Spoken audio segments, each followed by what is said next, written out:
ತಾಯಿ ಮನೇಲಿ ತಟ್ಟೆಗೆ ಅನ್ನ ಕೊಟ್ಬಿಟ್ಟು ತಿನ್ನಮ್ಮ ತಿನ್ನಮ್ಮ ಅಂದರೂ ಕೂಡ ಇರಮ್ಮ ಇರಮ್ಮ ಇರಮ್ಮ ಅಂತ ಇರ್ತೀವಿ. ಟೈಮ್ ಇದ್ದರೂ ಕೂಡ ನಾವು ತಾಯಿ ಮನೇಲಿ ತಿನ್ನಲ್ಲ.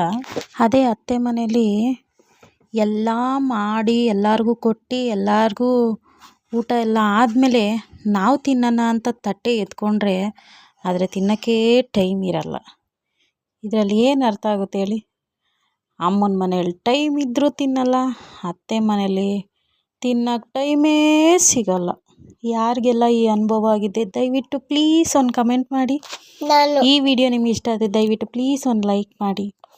GKS ಕನ್ನಡಿಗ ಯೂಟ್ಯೂಬ್ ಚಾನಲ್ನ ಸಬ್ಸ್ಕ್ರೈಬ್ ಮಾಡ್ಕೊಳ್ಳಿ. ತಿನ್ನಕ್ಕೆ ಬಾಳಲ್ಲಿ ನೋವೆಂಬುದೆಲ್ಲ ಮಾಮೂಲಿ, ನಾವೆಲ್ಲಿ